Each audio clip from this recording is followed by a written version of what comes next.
Good afternoon, patrons, and welcome to the December 2017, also Patroncast. It's even more sort-of-y than usual. Oh yes, it's the, no, wait, hang on. Welcome to the New Year Patroncast. See, that's acceptable, because New Year kind of, is a bit 2017, a bit 2018, so therefore, it's all okay. Actually, the reason you're getting this exactly when you're getting it is I was originally planning to record like a few days earlier, but December's been a heck of a month. It's been sickness. I feel like I've had the same cold for like 3 weeks or something at this point. I think it might be like different colds kind of stacking on top of each other. That's probably why I sound a bit croaky. And like in the videos that are coming out, because of course videos don't come out in the same order that I record them. So like, I'll kind of sound pretty sick one day and then absolutely fine and then even worse the next day.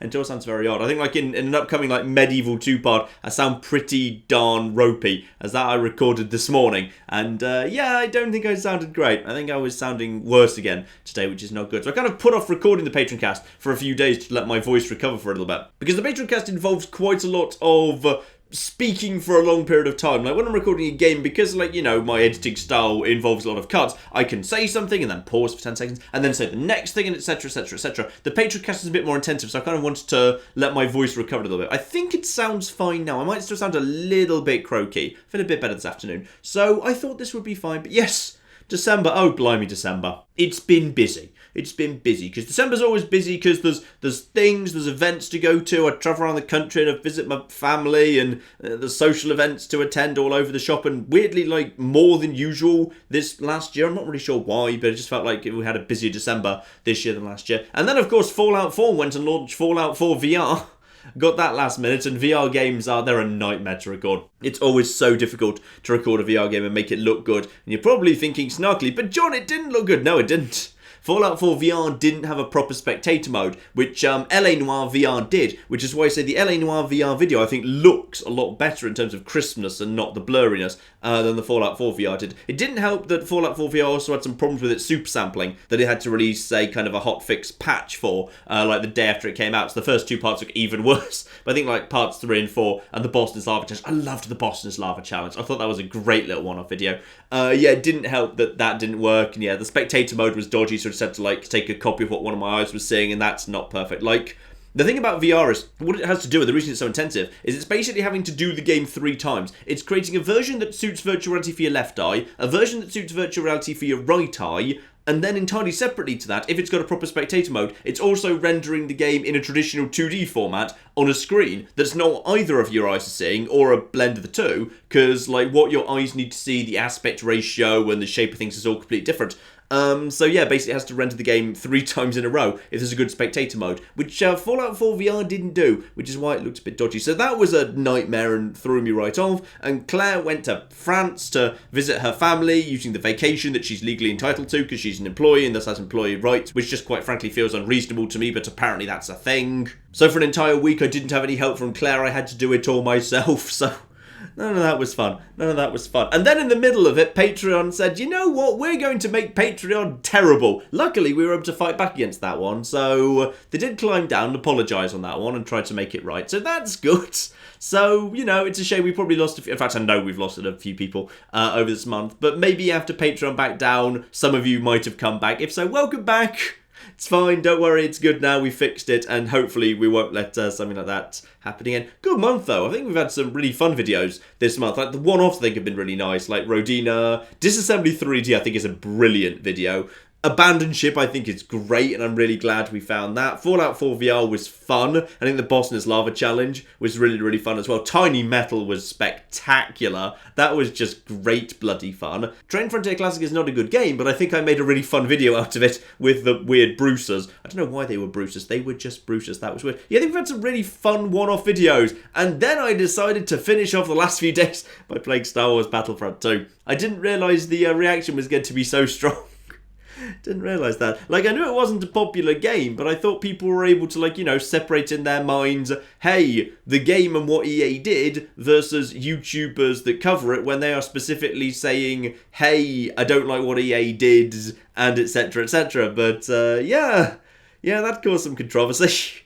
That caused a bit of controversy, so that's a shame. It's, I don't like getting, you know, kind of lots of dislikes and negative comments or whatever. It does make me, like, dig into the comment section. I'm not very good at, like, you know, just switching off and ignoring things, like, in that regard. Like, I always have to pay attention to things. Like, if I think something's not going well, I have to pay extra close attention to that, rather than just kind of turning away and walking away from it. That's just a personality flaw of mine. So, that was kind of an unpleasant evening for me. But hopefully, by bringing in the original Star Wars Battlefront 2, which was kind of the plan all along, but people didn't really pick up that was clearly the plan, so never mind. Hopefully that's kind of, you know, made amends for it, we shall see. Other good thing is, this December, I actually switched over, finally, to my new workflow, which is, my old system used to just be, like, one pretty good computer, with, like the GPU was, like, a GTX 970. So, like, a pretty good, but not exactly, like, you know, top-end computer. So I've always had that. And that's been fine. But the problem with that workflow in terms of having one computer is it means when that computer's doing something like, say, you know, when you're rendering or uploading with it, you can't be recording or editing. The computer's going to do one thing at a time. So what I've done is I've basically moved over to a two-computer workflow.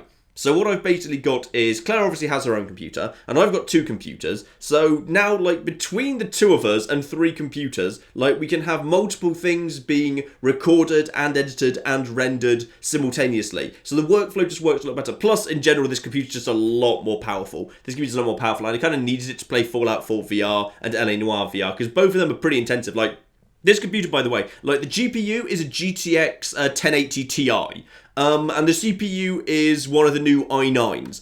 And I couldn't have LA Noire VR at max settings, alright? I needed to turn it down to have a comfortable actual viewing experience, because the frame rate wasn't quite high enough for a comfortable experience in VR, where you need basically a constant 90 FPS. And with the anti-aliasing at, like, maxed out, I did not get that. I was getting, like, more like 60, and it wasn't that comfortable. So I actually had to turn down some of the graphical settings to actually have a comfortable experience. So that's how intensive some of the AAA VR games are. LA Noire VR was fun, by the way. That was a fun video. I think that was a great little one-off, actually. I really enjoyed playing that. That was a great fun little game. So yes, it's been ups and downs with Patreon and my health being terrible, but the new computer and some of the one-offs being great, so here we are. You know what? I think we'll dive straight into the questions, because I don't know how long my voice is actually going to last. No bloody clue how long my voice is going to last. So we're just going to dive into the questions, and potentially, who knows, maybe we get halfway through and I'll just stop and I'll have to do the remainder tomorrow. We'll just have to bloody see, I guess. How about today we start at the oldest questions, the people who got in first. So go on then. What is the best video you've made with Claire? Probably Who's Your Daddy, I think, is the best. I think Who's Your Daddy is really great. I mean, it's kind of a shame because the way Who's Your Daddy was recorded it was recorded on my old computer and Claire's old computer. I think this is the computer for her before the one she's using now. So her footage is kind of ropey because her computer was not really up for the task. But I think it was a great fun video and there's some great moments in that. Like, I'm tempted to say oh, hang on. What was it called? The parenting game. Think of the Children. Think of the Children was pretty fun. That was pretty fun as well. But I'd have to say Who's Your Daddy. I think that was a great little video.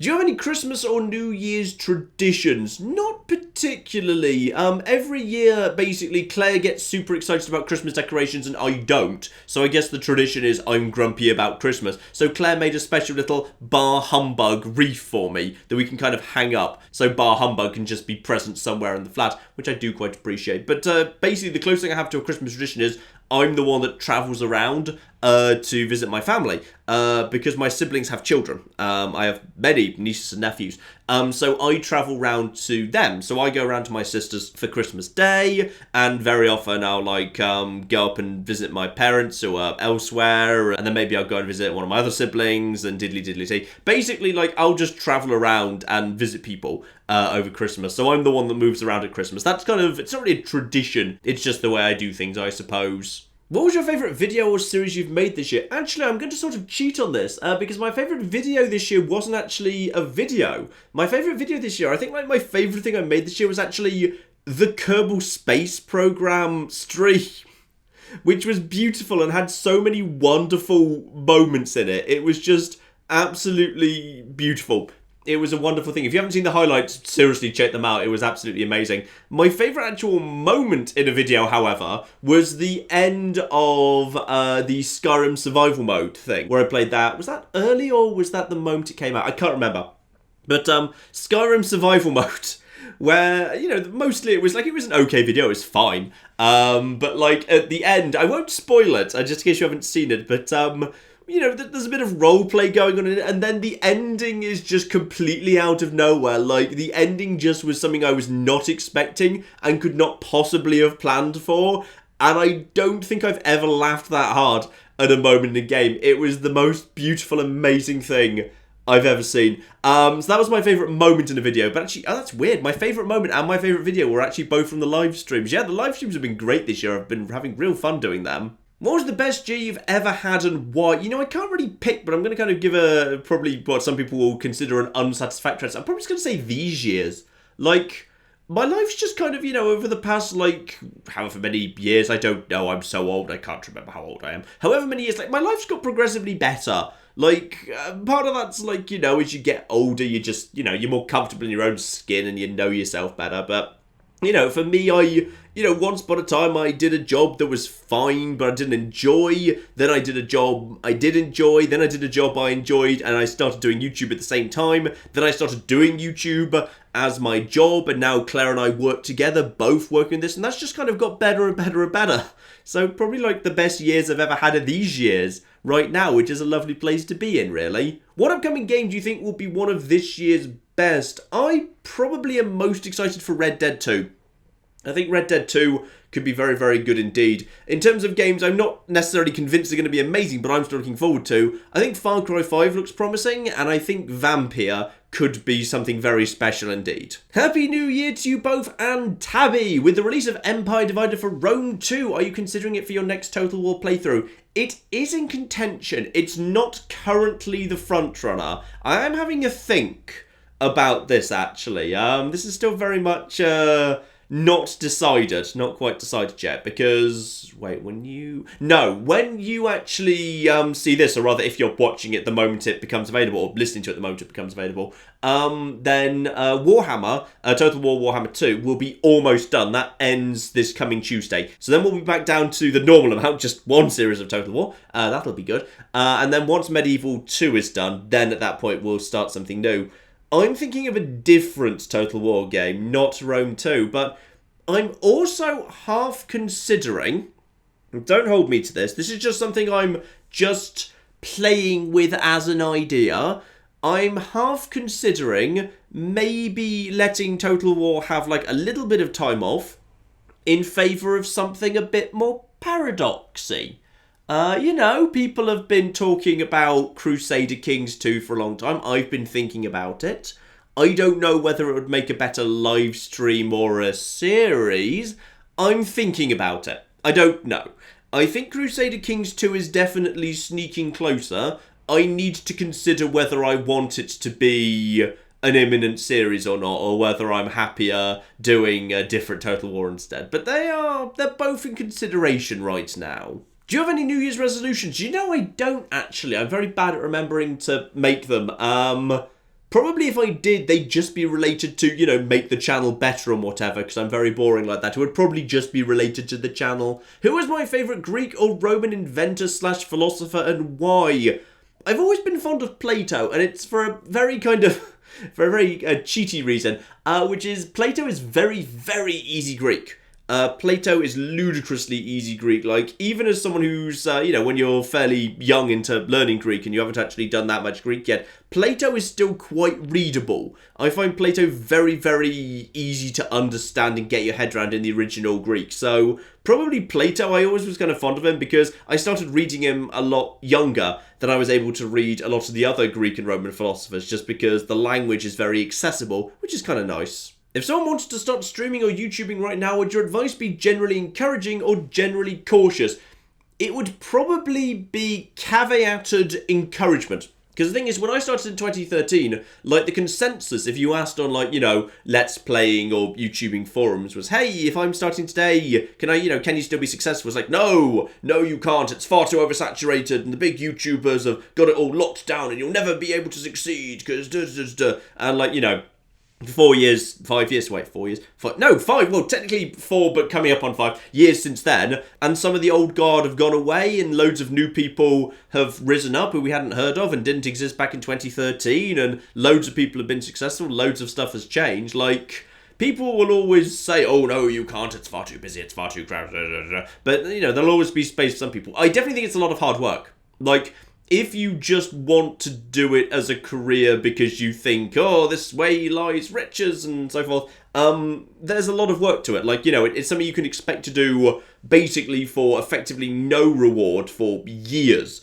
And then if you get really, really lucky and you're part of a really small percentage of people, even if you have some form of really appropriate talent for it, it might not work out. And yeah, it's not a safe bet. It's a really, really long 1,000-to-1 bet that, you'll be able to make it as a YouTuber. And that's for anyone. I'm not saying, I made it because I have some form of incredible talent. I was incredibly lucky. And in all the alternate universes, the vast majority of them, I probably didn't. And someone else did in my place, and that's probably just how it worked out. And I'm one of the lucky ones because I'm the guy who happened to make it in this universe, and huzzah. So I'd say totally you can make it, but expect that it's going to be a huge, huge amount of work, and there's no guarantee it will get anywhere. Just being good and putting in the effort is no guarantee of anything on YouTube. There's a huge element of just straight up luck to it. I expect to hear about your wild New Year's celebrations with Claire and Tabby in the next Patroncast. And we didn't do anything because we were streaming Life is Strange. We live streamed Life is Strange on New Year's Eve. And then I think we went and had some food. Yeah, I think we then just had some food and we kind of just watched some fireworks out of the window at midnight. That was your lot. It wasn't that exciting. Have you seen the game Mare Nostrum? Indeed I have. In fact, the devs actually wrote to me offering me a key. I might do it at some point, but I kind of looked at it like... One of the things I evaluate when I look at a game and decide whether I want it for a video is I look at it and think... Do I think there's enough of a game here that I can actually get a full video out of it? Because if it becomes really repetitive really quickly, then the video will either be really short or I think it won't be particularly interesting. Which is why some genres I don't really do. Tower defense games, I don't really do for the most part unless they've got a fun gimmick like X-Morph Defense had, because I think they're not desperately interesting. They kind of get repetitive really quickly, and anything grindy I personally wouldn't do, so I don't really do much in the way of MMORPGs for the most part. And I personally, I have a real admiration, by the way, for Dan Nerdcubed, for making really good cookie clicker videos, because I couldn't. I look at things like Cookie Clicker and I think I don't know how you make a good video out of that, because there's minimal real content or gameplay or anything to it, but Dan makes very entertaining videos out of that. That's a unique gift he has. He can make cookie clickers entertaining. But Mare Nostrum I looked at and just thought, this is kind of fun, but I didn't know if there was enough there to actually make a video out of. So it's a maybe, I would say. Do you feel that in the name of comedy, anything should be off limits? Personally, no, I don't. Because I like very dark comedy. I like very, very dark black comedy. So I'm not sure whether you'd consider it, but some parts of, say, Charlie Brooker's Black Mirror I consider very dark comedy. Some of them are kind of played for really black laughs. It's kind of what we call gallows humour in the UK. I like a lot of stuff like that. There was an old TV series called Monkey Dust that was incredibly dark and depressing in places, but also funny in a very dark way. Other things I like Chris Morris, who did The Day to Day and Brass Eye. Some of Brass Eye is really, was at the time and still is today very controversial. But I think it's hilarious, and I think, it's done very well. Another sketch show that I like is, I like the work of The Whitest Kids You Know. I think it's mostly available on YouTube these days, actually. And some of that is very...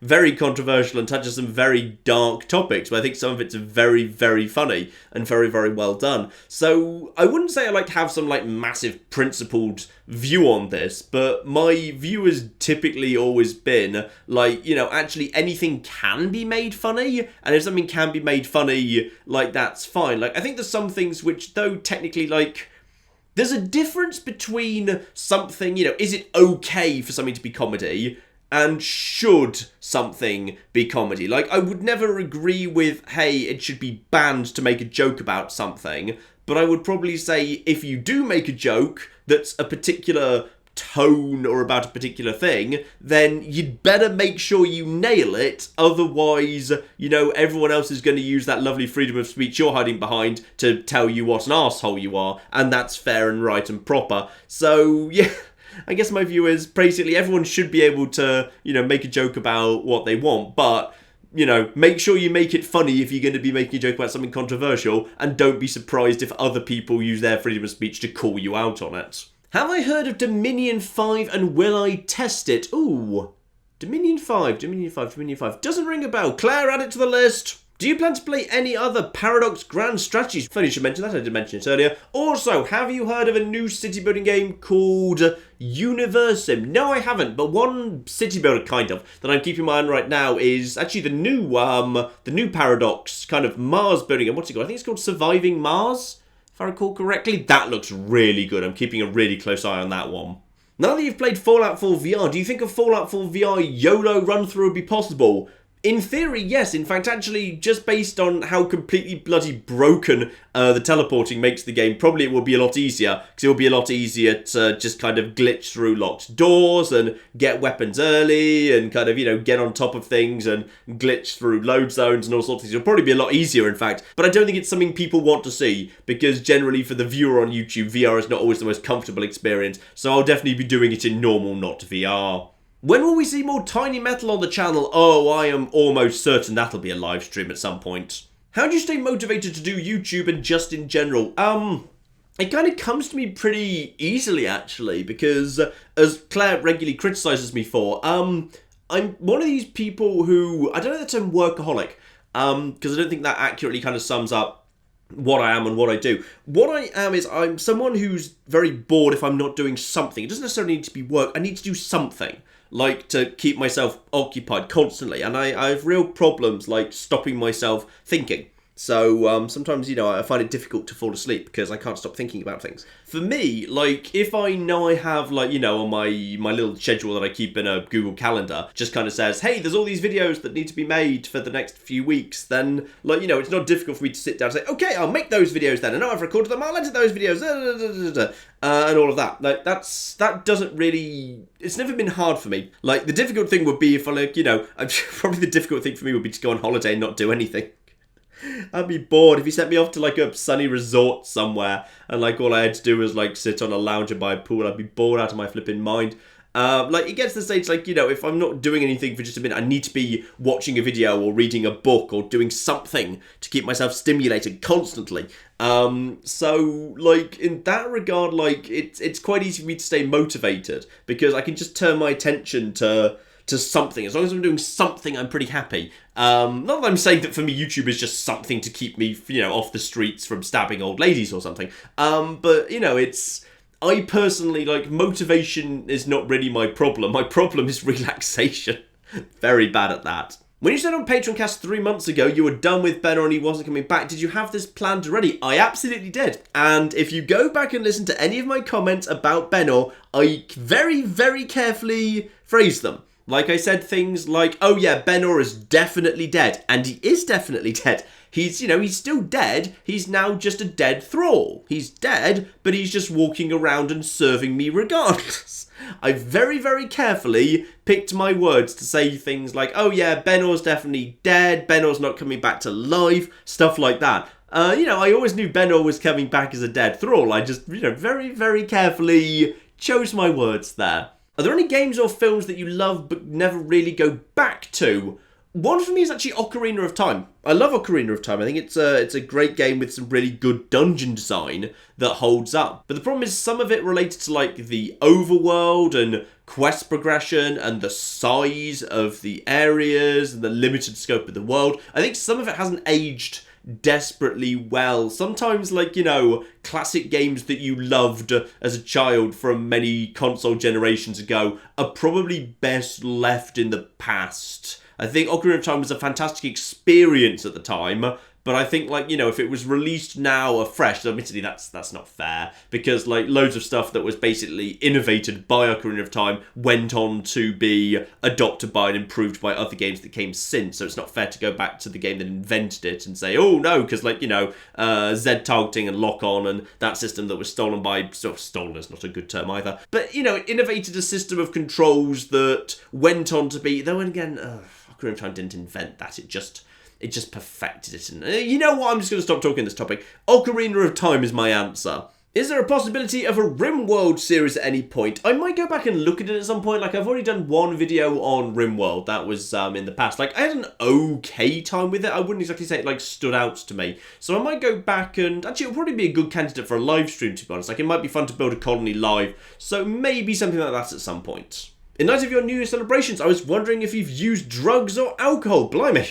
Sounds like you're having a good New Year celebration. I've never been a drug user, to be honest. I'm absolutely in favour of liberalisation of drug laws. Like, you know, as long as people aren't hurting other people, let people do what they want to their own bodies, quite frankly. You know, legalise it, regulate it, make sure it's good, clean stuff that hasn't been cut with glass or anything like that, and let people do what they want with their own bodies. It's not for me personally, but I think everyone else should have the freedom to do what they want, and that's always been my position. I stand by it. Booze, I don't really drink much these days, so I'm probably a bit of a lightweight these days, just because my alcohol tolerance has gone way down, just because I don't drink very much. When I was a student, I used to drink a lot more. I used to go to house parties and drink quite a lot of spirits. I used to drink quite a lot of spirits with mixers.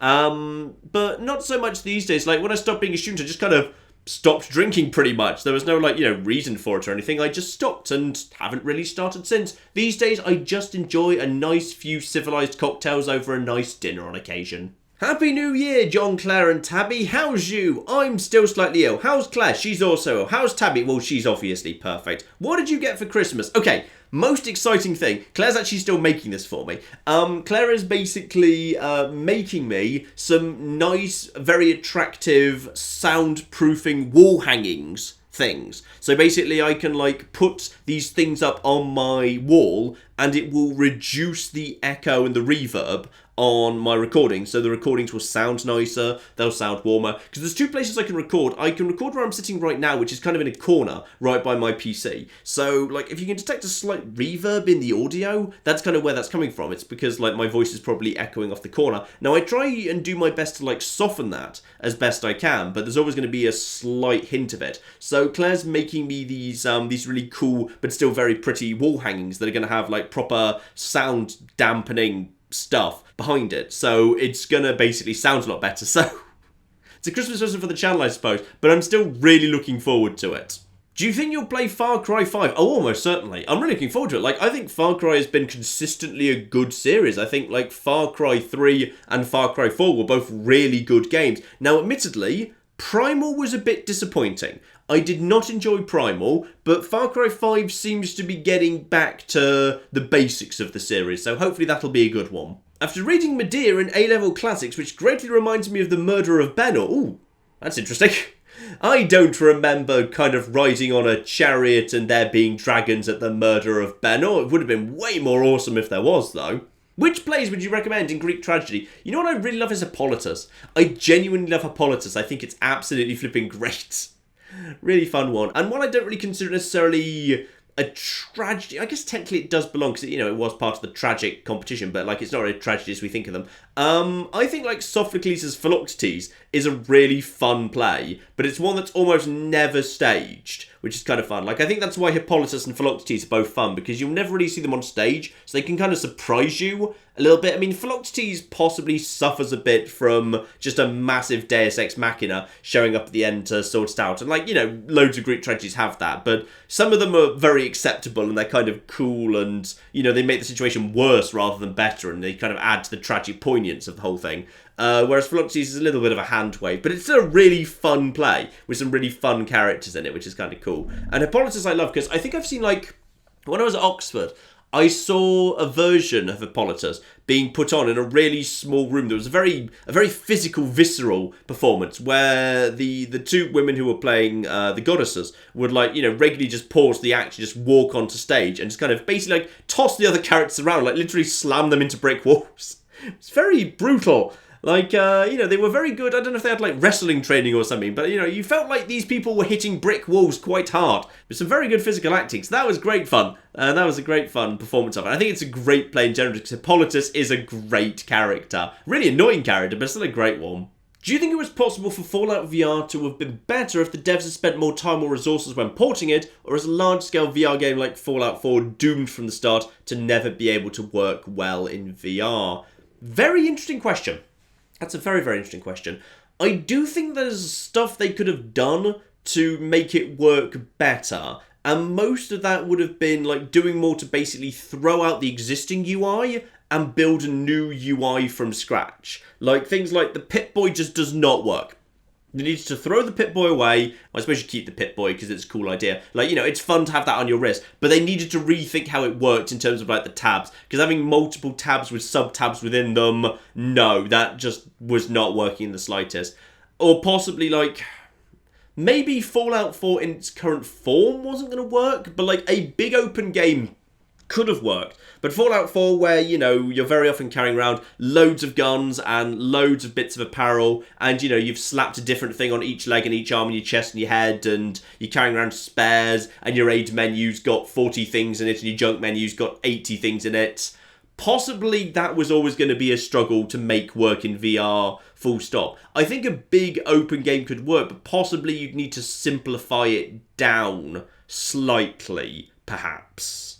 I don't think there's any actual barrier to a big game working in VR. I think teleportation works very well. I think LA Noire VR just demonstrated there are ways we can work around locomotion in games if that's the sort of thing that you want to do. Like the interesting, like, swinging your arms in order to walk thing there was in LA Noire VR. I found like that gave me much less of a headache than just pushing a button to walk. So that's kind of making progress in the right direction. So who knows, maybe someone will crack the riddle, or maybe if you just play enough VR, you get your VR legs and pushing a button to walk forward becomes not a problem anymore. I'm not sure. I don't think there's a fundamental problem with it. Like, some of the core mechanics worked really well, like, taking cover and peering around corners, and just the gunplay in general worked really, really nicely. So there was lots of stuff in Fallout 4 VR that worked really well.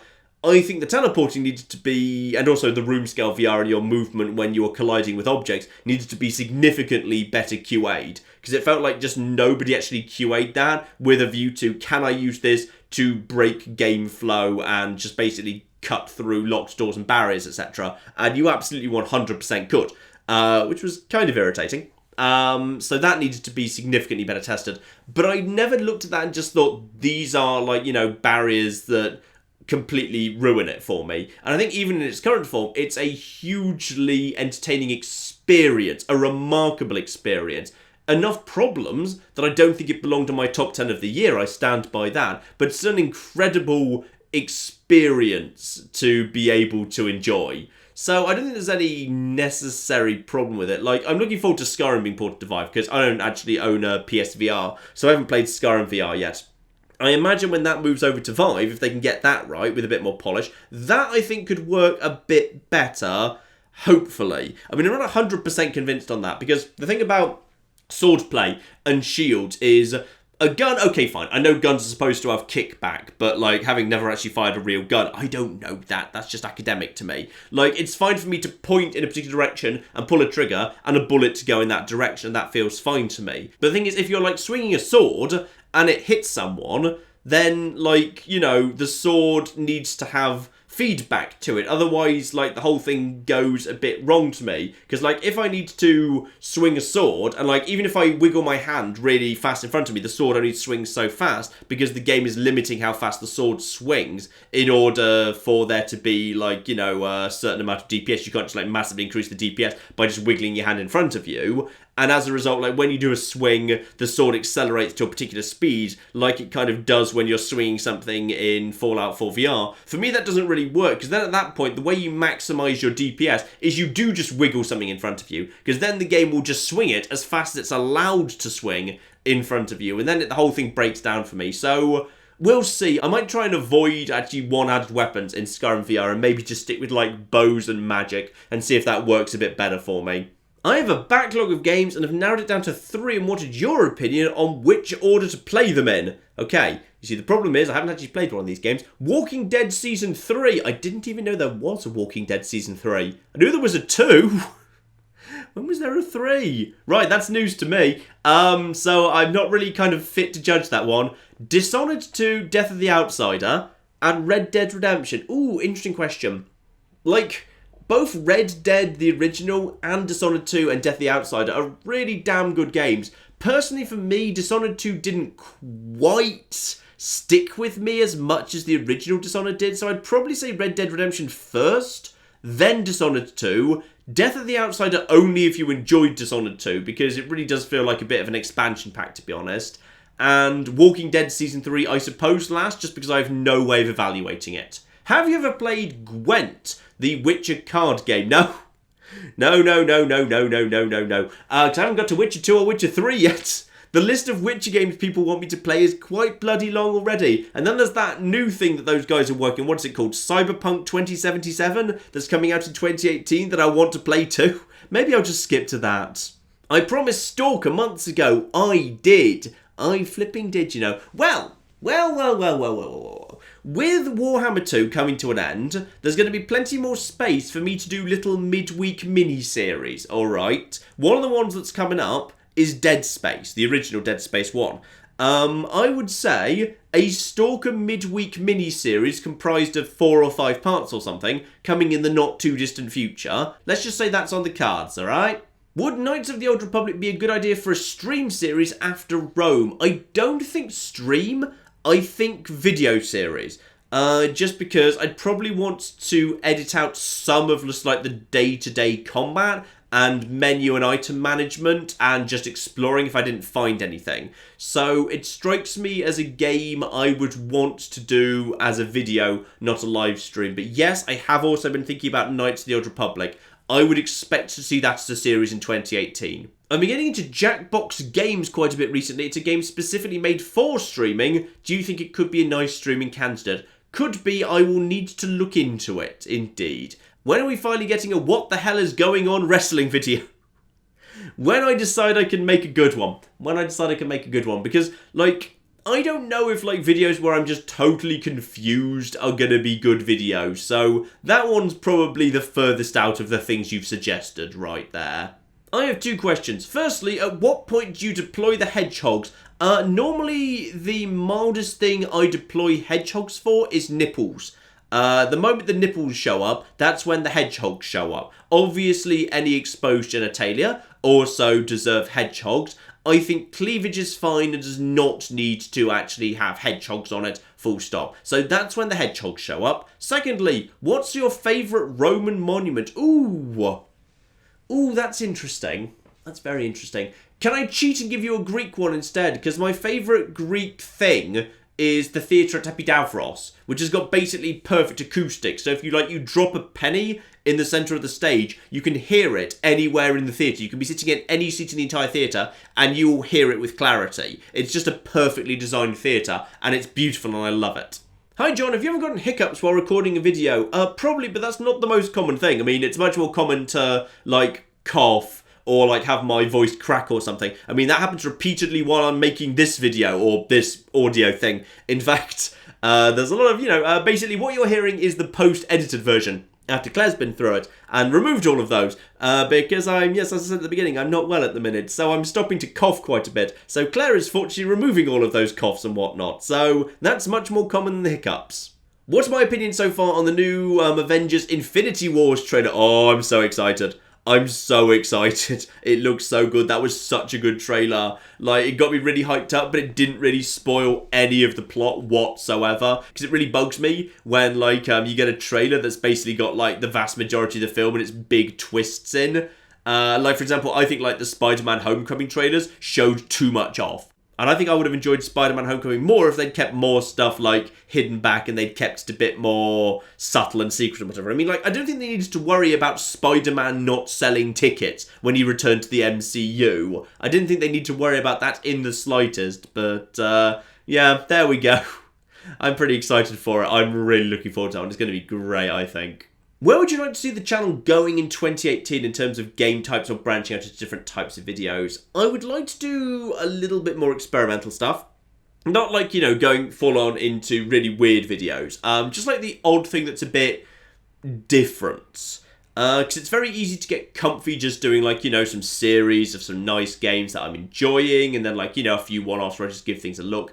But recently I've been trying to do a few more slightly more unusual, odd videos, where rather than like it just being like, hey, here's level 1, here's level 2, and here's level 3, and here's my summation on the game, I like try and do something a bit more fun and interesting and stuff. So I think like Trains Frontier Classic was a really good example of that, because that was a very short video where it wasn't really about the game for the most part, it was about like the narrative and the story I was creating in the background. And I think the same is kind of true for the LA Noire VR. Like, there wasn't really much of an effort to, show off LA Noire VR and like be a walkthrough of the cases or anything like the original playthrough of LA Noire normal was. It was just kind of a case of, hey, I think I can make a fun series of snippets and sketches with this. And I think some of those are really, really fun. And I think that kind of gets back to the heart of what made like the old Why Not Wednesday videos fun. So I want more one-offs that are really, really tightly edited down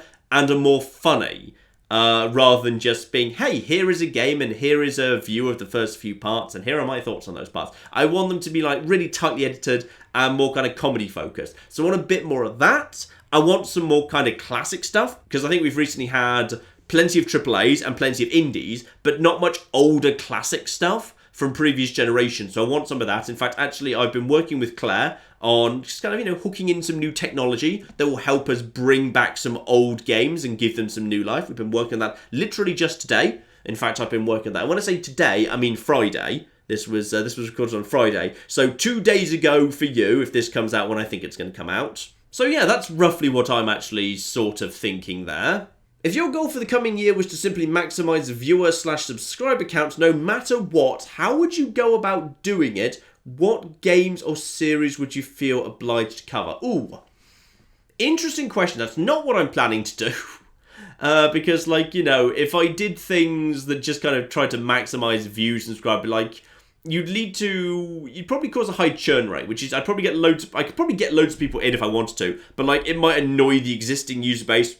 And I like the way the community is right now, so I want to do that. And like loads of those people might drop out again. You'd probably have to do controversial stuff. You'd probably have to do stuff like, I'd probably try and headhunt like, adult games just as they were coming out and be the first person to market with that. I'd probably need to try and appeal to a younger demographic, so we'd probably have to like amend our style. We'd probably have to have a lot more clickbait. We'd have clickbaity titles and clickbaity thumbnails. We'd go for like adult games and we'd really put the focus on titillation and just kind of really push the bounds of what you're allowed to actually get away with. That'd probably be the best way to drive views in the long run.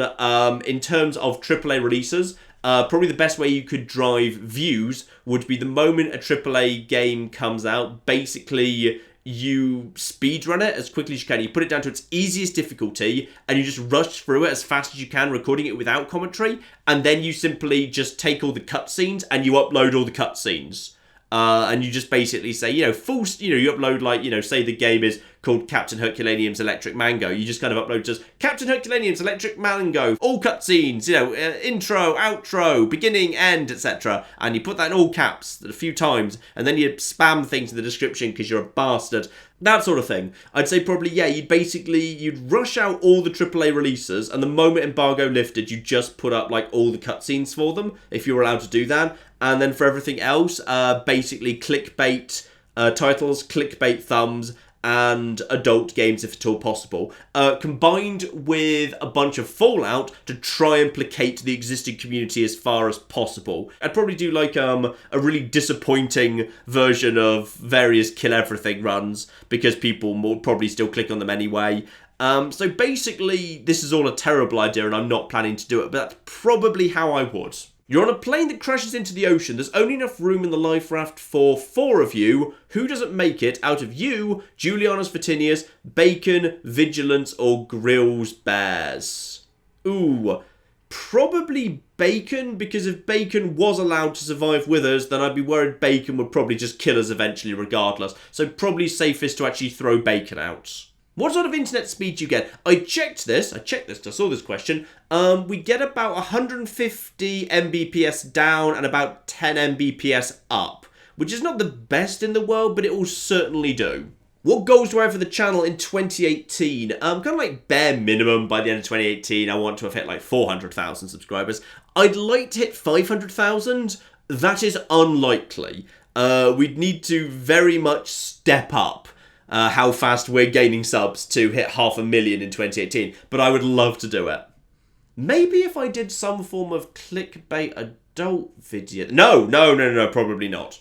I love the Fallout board game series. Will you be doing more board games? Potentially, yes, actually. It's a bit of a halfway house. There's a couple of board games and card games that we do actually have the board and card game version of, but there's also game versions. So we've got hold of that and expect to see a me and Clay co-op video at some point. And would you consider doing a mini-series of D&D with Nerdcubed and someone else? Not mini-series of D&D, but let's just say me and Nerdcubed are having a chat about potentially things we could do in the future. If you were a character from The Simpsons, who would you be and why? I'm going to say Professor Frink. I like Professor Frink. I think he's a fun character just to be in the background. So I'm going to say Professor Frink, because he's cool and nerdy and intelligent. If you're planning on playing Doki Doki Literature Club, to be honest, I'm probably not. Like, the problem is 1,000 people have messaged me saying, hey, you need to play Doki Doki Literature Club, it'll blow your mind, but you need to go into it absolutely blind. But then, of course, there's an extra, like, 10 people who've messaged me saying, hey, you need to play Doki Doki Literature Club, because it's like this, but it's like this, and they've kind of spoiled all the twists. So, basically, it's been overhyped, and then various people have spoiled the twists for me. And also, like, anytime I've raised it, like, it looks to me like it wouldn't be a good one-off video because it would be too long for me to get to any of the interesting stuff inside a video, so therefore it would need to be a series, but the first few parts of the series wouldn't have anything good enough to actually keep people viewing, so the views would probably be terrible on it, so I just don't think it's for me or the channel, to be honest. How much time do you spend developing ideas for pre-planned plot points, i.e. Benor's unfaithfulness, Train Frontier Classic? Depends. When I actually started playing Skyrim, actually when I ran into Benor for the first time, in Morthal, I had no idea Benor was going to become a thing. Like, literally I just thought I'll just travel around with some companions. The joke I was planning was going to be every single, like, episode or every other episode, I was going to get a new companion, and then they were going to die almost immediately, probably by my hand. So the first guy I picked up was, what was his name? Goldir or whatever. The guy outside the tomb. And then he died, like, the next episode. Then I got to Morthal, and then I picked up Benor and thought, okay, so Benor will die comically, like, in a couple of parts. Then I'll pick up a new companion, and it'll be a running joke that, like, John kills the companions and it'll, like, you know, it'll become a thing and and then Benor just kind of stuck around and became a bigger and bigger thing. And then I realised, like, after I've been travelling around with Benor for, like, I think about 10 parts or something, I said to Claire, I've got an idea for where the Skyrim series is going to go. We're going to kill Benor. Alright, I'm going to kill Benor myself in a really dramatic... I hadn't decided it was going to be on top of the bridge at that point. I knew I was going to kill Benor in some form of dramatic showdown, and then later he was going to come back. Originally it wasn't going to be like such a gap. Originally I was thinking it was going to be that into Dawnguard, and then immediately after Dawnguard he would come back. The reason I put it off until after I'd done the assassin quests was because my conjuration wasn't at 100 yet. So if I'd brought him back, I wouldn't have been able to summon Moira. It still wasn't 100 after I'd done the assassin quest, but it was like 98, 99 or something. So I just basically threw around Soul Trap for a bit until it was like 99. And then when I brought Benor back, like the very next part, I got up to conjuration 100. So I could take twin souls. And as a result, I was able to have Moira at the same time as Benor. So that's why the timings actually were as they were. I changed the timings because my conjuration was too low, which I thought was quite funny. But that's kind of how that worked out. So sometimes there's actual mechanical game reasons why the timings happen as they do. Sometimes I plan them well ahead. Sometimes it just happens. Like, I didn't know Train Frontier Classic was going to be how it was, so I sat down with it and realised, oh, this isn't actually a particularly good game, but these guys here are really bloody creepy. So I thought, okay, let's do something with this. Let's actually do something with this. And I thought, you know, I could probably just improvise something quite funny here. So I just made that really short video for Boxing Day because I felt like it. So it really does depend series to series. Do you have any games that you'd recommend that you haven't been able to make a video on yet? Yes, one of my favourite games of all time, which is an old RPG. I've never played before, or at least, actually, that's lying, I have played. I tried to record it, but I wasn't satisfied the recording was good enough quality, so I deleted it. That was years ago. Let's just say, yeah, what I was hinting at earlier with me and Claire working on bringing back some old games. You might get to see it this year. We'll see. Are we going to see some VR collabs with you and Claire? Ooh, interesting question. We tried to do that at one point. When we originally planned to do Star Trek Bridge Crew, which I did with me and Matt and Dan, the original plan was Claire was going to be involved too, because it's cross-platform, so people on Oculus can get involved. So the plan was going to be Claire would be the fourth crew member on the Oculus. The problem was we couldn't make the Oculus work on her computer. It wasn't powerful enough for VR, so we had to drop that. Which is why there's just an AI person as the fourth person in Star Trek Bridge Crew, because originally Claire was going to be the fourth person, so we had to drop that. Now, I do have a plan. It's going to involve me in VR and her outside of VR, because there's a very particular game I've been to do for some time, which works like that, and I think it could work potentially very well. So we'll see. I don't know exactly when it's going to be, but I do have a very particular VR game in mind where she can kind of mess with me from outside VR and put stuff into the VR for me to interact with, and I think it could work very nicely. John, I'm thinking of coming to the UK. What are some good things to do? Ooh, there's a lot of good stuff in the UK. If you're anywhere around London, the nice thing about London is basically all the art galleries and museums are free. So basically, I'd recommend just doing a full tour of, like, you know, the art galleries and the British Museum in particular, because there's so much beautiful, wonderful stuff in there. It's marvellous. Happy New Year! Would you consider playing any of the Divinity Original Sin games? I've heard really good things about Divinity Original Sin 2 in particular. Loads of people put that in, like, their top games of this last year, if I recall correctly. So expect to see it at some point. I think I did actually get review code for it. I just never had time to actually make a video of it. So it might happen in January. Like, the nice thing about January is it's a really good time for me to catch up on all the games I missed last year because I was too busy. Because, like, nothing comes out in January. Like, seriously. Me and Claire, like, go through upcoming games, and the amount of dross that's coming out in January is spectacular. Like, there's so little coming out. So it's a good time for me to catch up. So possibly, I don't know. Have you been an unabashed fan of pop music my entire life? As long as I can remember, yes. I've always liked terrible, cheesy, happy music, and I wouldn't have it any other way. Is Skater Boy your favourite pop song, or just your favourite to sing?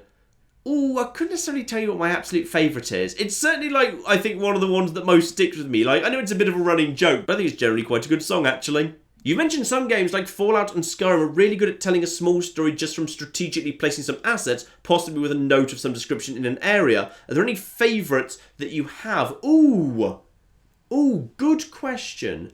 I think one that kind of does stick with me is the little skeletons. When you find little skeletons in Fallout, like when you go to the school in Fallout 3, what's it called? The school that's Springvale, the school just around the corner from where you start, and locked in the little back room, there's these small skeletons, and the same thing actually, like New Vegas does a similar trick, arguably it does it better, where it does the bus that's full of the tiny skeletons, where the bus crashed after the apocalypse, and it's the tiny skeletons, it's all the children. Like, that I think is nice, because the game actually, I think I give the award there to Fallout 3 than New Vegas, because New Vegas actually calls it out. Because, like, I think it's something like, oh, they don't look like scouts to me, says one of the characters when referring to the scout bus, because he's meaning scouts as in, like, military scouts, but obviously it's scouts as in, like, children scouts, like Boy Scouts. So, actually, oh, sorry, that's probably not right. Like, it could be Girl Scouts, there are Girl Scouts too, sorry, that was wrong of me to say that. But yeah, New Vegas actually points it out and tries to draw your attention to the fact they're children and they're dead and that's sad.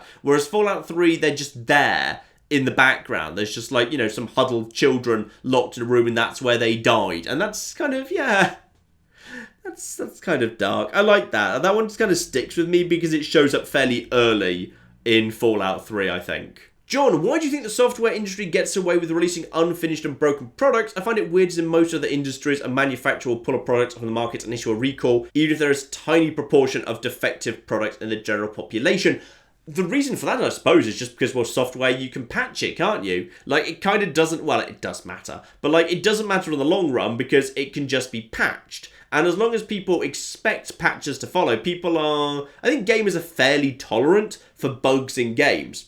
Especially bigger games, because think, oh, well, it'll just get patched. So it's annoying, and we'll moan about it online, but it probably won't change our buying behaviour a huge amount, because we believe things will just get patched later. And sometimes it goes a bit too far, like, a large part of the Total War community felt pretty peeved at the state of Mortal Empires, which just needed ongoing patching for a very long time and is still going to need more patchwork before it's kind of to the stage where people were expecting it to be when it actually launched, like 6 months later, which I think has rightly got some people a little bit annoyed. And sometimes the same thing happens with Fallout games, for example. But I think part of it is people generally don't hold a long-term grudge. Like, nobody really looks back now and says, well, okay, fine, some people might if they're terribly wrong thinking and whatever, but very few people look back now and just say, I hate Obsidian and I hate Fallout New Vegas because it launched in such a buggy state. Because they fixed large parts of it. Large parts of it were patched, and it's still a slightly buggy game now. I think it really depends on your rig and your setup and your version that you're playing on, to be honest. I think now, these days, it's pretty stable. It's pretty stable. It's definitely, it's not as stable as Fallout 4 or Fallout 3, but it's mostly stable these days. So probably I'd just say, 1, because they can patch it, and 2, because consumers don't really seem to vote with their wallets as a result of it. As a newbie to Medieval 2 Total War, are there any good tips, tricks, or similar that you can give me? Biggest thing I'd say would be in Medieval 2, at the beginning of the game, invest overwhelmingly in farming. You want growth, and farming income is surprisingly large. You'll make good money out of it. And then as you start going into the mid-game, change that over. And the moment it becomes available, start investing in merchant wharfs. Like, as soon as you start getting up to tier 3, basically you're going to want to change all your focus as quickly as possible to ports, to trade, to merchant wharfs, to making that money. So, like, tier 1 and tier 2, up into tier 3, all about farming. After that point, all about trade. Because if you sort out your economy, the rest of the game will be a lot more manageable. Do you think the changes that Patreon tried to make were made in good faith to help creators but botched, or do you think it was a way for them to disguise they were taking a large cut? Very interesting question. Very interesting question, and I don't really want to, without evidence, kind of, start wild conspiracy theories about Patreon. I think it was kind of somewhere in the middle.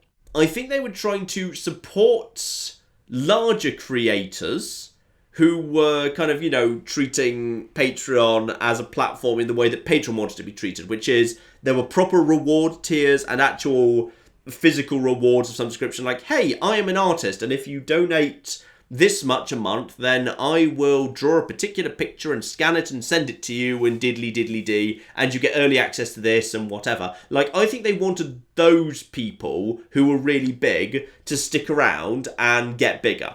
I think Patreon vaguely started going in the direction of YouTube, because YouTube recently has been overwhelmingly focused with the trending tab and what they decide to promote on bigger creators. They support the creators that are already big, because it seems to work for them. And I think Patreon wanted to do the same thing, which is it didn't care about the small campaigns that were being backed by a handful of $1 donations. It didn't care about that. It wanted the big campaigns being backed by, big $10 and $20 and $50 reward tier backers. That's who it wanted to be focused on. That's what it wanted Patreon to be going forward. That's my view on it. So I think they just underestimated the backlash they were going to get from the $1 people, who I don't think they were particularly fussed about. I think they saw their business working better if they could just get a smaller number of people with big donations than a large number of people with small donations. And I think the biggest thing they misread was the relationship between creators and the patrons. Because I think they thought that Patreon and the creators were partners, and you guys, the patrons, were customers. And that Patreon and the creators would work together to get the most money out of the patrons. And I think they got that wrong. I think what they didn't realise was absolutely 100% the creator and the patrons are partners, and Patreon is just a platform we happen to like right now, but a platform we'll absolutely walk away from if it in any way inconveniences or annoys or does bad things to the patrons. So I think they completely misjudged that. I don't think it was actively evil. I think it was very badly misjudged and badly communicated and badly handled. And we'll be keeping a close eye on them from now on to make sure they don't do it again. Are there any sports you do enjoy? Not really, to be honest. I like jogging, I suppose. Like, I've never had any problem with just going for a jog or a run, but other than that, to be honest, not really. I prefer getting my exercise in boring ways, like, going out walking, going out running, using an exercise bike. Actually, playing a sport isn't really my preferred way of getting exercise. Have you heard of the old RPG game King of Dragon Pass? Like a turn-based Skyrim meets FTL kind of. Okay, now you're just teasing me. Way before Skyrim and FTL, though, features ducks that are not to be messed with. Okay, you know what? We'll give it a look-see. I'm going to paraphrase the next question because it's very, very long indeed. The gist of it is, it's a question about the Roman Empire. Is one of the core problems of the Roman Empire and the reason it fell apart was because it was constantly needing an influx of tribute and booty and whatever from wars in order to fund itself, and then it needed to constantly be going out and conquering, meaning it was becoming more expensive and difficult to run, and when it couldn't expand anymore, as a result, there was a crisis because the system had become addicted to constant influxes of war booty. And I think broadly, actually, I don't have that much to add to that. I think that's actually correct. I don't think it's like the single most important or biggest cause, but I do absolutely agree that the system in Rome absolutely got addicted to a big influx of land and gold and other convenient stuff that could grease the wheels and keep Rome itself going. And when Rome expanded as far as Rome was capable of expanding at the end of its expansionist period, I think that did create a problem because it did struggle to wean itself off that constant expansion. Yes, I absolutely do agree with that interpretation. And a follow-up question, if the Roman Empire had kept expanding and hadn't found its natural limit where it did, who do you think would have been able to stop them, militarily speaking? And, you've made some suggestions, the Sassanids, the Hephalites, etc. I personally think the biggest enemy to a Rome that expanded further would have been Rome itself. I think basically, as Rome got bigger, the chance of fragmentation within the Roman Empire just would have gone up and up and up. Because once you get further and further away and territory gets more and more remote and the lines of communications become more and more cut, you inevitably end up with a situation where further and further away territories and provinces have to be given more and more autonomy to some degree, and inevitably, like, some of the territories end up forming local allegiances to local governors. Now, obviously, they tried to avoid that as well as they could in the actual imperial Rome by virtue of any of the dangerous territories that had a significant number of legions in them were officially imperial territories, and the empire would personally appoint people to them, and the Senate therefore would only really have access to appointing people to the safe territories that therefore didn't actually have much in the way of manpower. So the Senate wouldn't be able to take down the emperor, but the emperor's own men could. The emperor's own men, if the emperor just made a mistake and sent a few people who weren't quite as loyal as he thought they were out to the imperial provinces, further and further afield, where news would filter back to Rome slower and slower, and where people would potentially be more and more inclined to become loyal to the local governors, not to Rome itself, I think inevitably if Rome just kept expanding forever, it would just basically fragment into smaller, still culturally Roman states that may or may not have ended up going to war to some degree. It's hard to tell, but I personally think had Rome kept expanding indefinitely, probably the biggest military threat to Rome would have been other Romans who decided they wanted to go and do their own slightly Romy thing. Do you intend to bring back the character of Black Augustus from Football Manager 2017 in another game?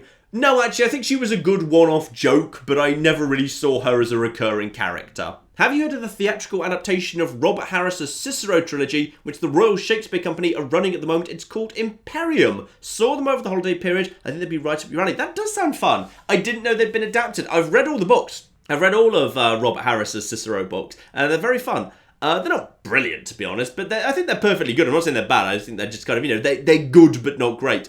That does sound very, very fun indeed. I might actually look into that, because I think I'm actually sitting on some theatre vouchers right now, actually. I got a present from a family member of some theatre vouchers. I might look into whether we can go and see that.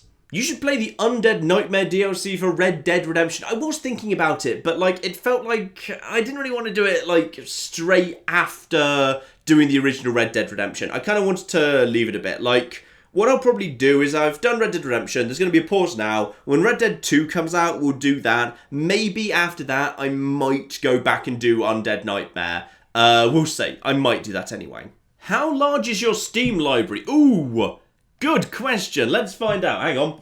There's Steam library over there. Hang on, bring it over here. Right, the Steam library is... Wait, where does it say? Where does it say? Hang on. Oh, no, it's going to say up here. Hang on, I can find this. I can find it.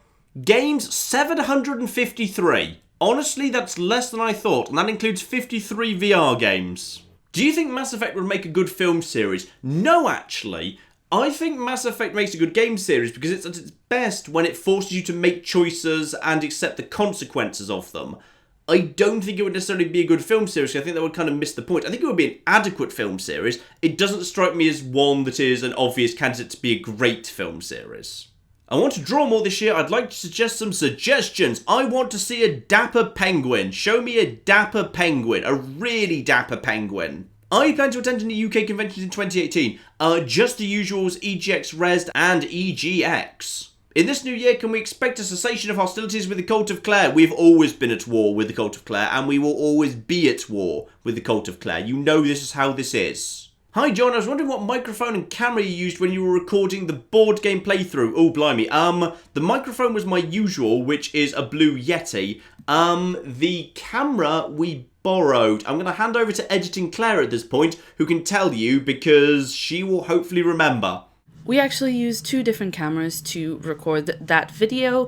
One of them was my own camera, which is a Canon 700D with the kit lens, which is, I believe, an 18-55mm, and that was the camera which was filming the side of the board as well as all of the cards and stuff like that. And the camera that had the straight shot down on the board was the one that we borrowed from the board gaming channel No Pun Included, and that's a Canon 80D with a Sigma 1750 lens. At least that's what they list on their website, so I assume that was what the camera was. John, how did the call with Patreon go? We never actually got to the call. I was originally scheduled to have a call with them on Monday. Then the review code Fallout 4 VR arrived, so I had to postpone it to, I think, Wednesday? I can't remember. But by the time that we were actually scheduled to speak to them for the second time, they'd already backed down. But like during that whole period, I was emailing backwards and forwards with them like constantly. So we never actually got to the phone call in the end. Did I ever speak to them? I don't think Claire or I actually spoke to them directly.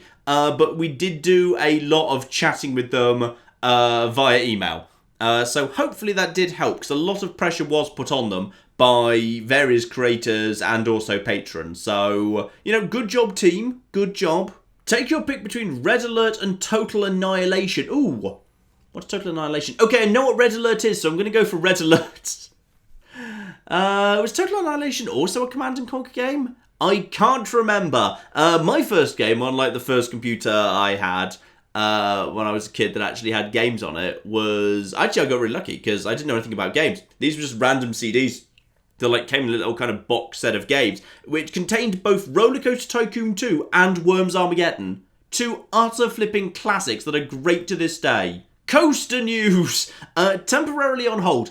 Temporarily on hold just because, actually I was really surprised, because the pin badges we brought in, not many people seemed interested in them. I thought they were really nice, which is a shame. We're still looking for a new supplier for those, so no major progress on Coaster right now, though admittedly we didn't really kind of try and push it too hard during December, just because with Claire being away and me being ill and Fallout 4 VR coming out and Patreon being idiots, like we were a bit busy and stressed.